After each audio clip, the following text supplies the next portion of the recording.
Allahu Allahu Allahu Allah Allahu Allahu Allahu Allah Allahu Allahu Allahu Allah.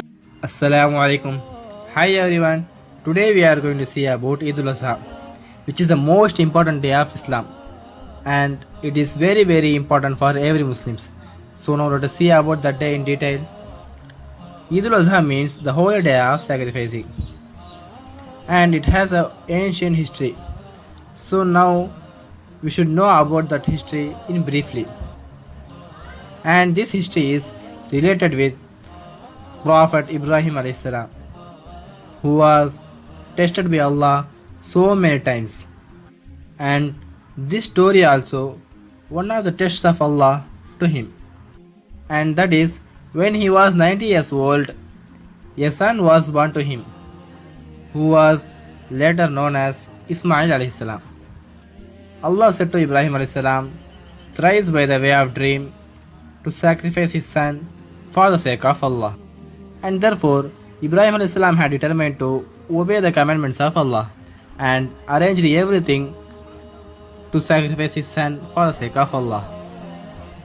Ultimately, when he took his sword to sacrifice his son for the sake of Allah, Allah sent his angel Jibril alayhi salam to save his son Ismail alayhi salam. And finally, Jibril alayhi salam has saved his son Ismail alayhi salam and placed a goat in his place to sacrifice for the sake of Allah, because Allah sees only intention of sacrificing. And this is the history of Eidul Azha. And now we will see about what are we supposed to do on that day. We should sacrifice goat, cow or camel for the sake of Allah. And sacrificing for the sake of Allah is called as kurbani. It's an obligation upon every Muslim who can afford to do it. And there are two kinds of kurbanis. The first kind is individual kurbani and the next kind is joint kurbani. Individual kurbani means one can individually sacrifice a goat or a cow or a camel, and joint kurbani means participating up to 7 persons on a cow or a camel.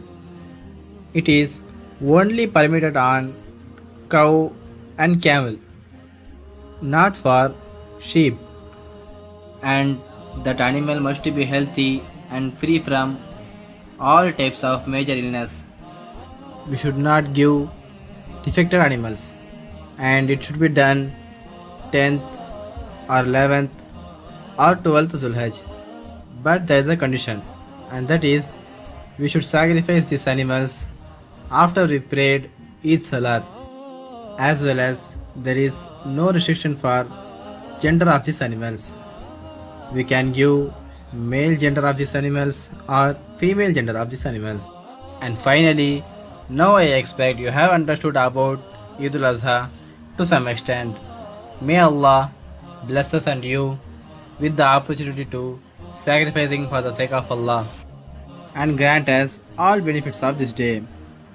And we will see about other aspects of Islam in upcoming videos. Assalamu alaikum. This is your USI channel. If you like this video, subscribe this channel, like, comment and share this video.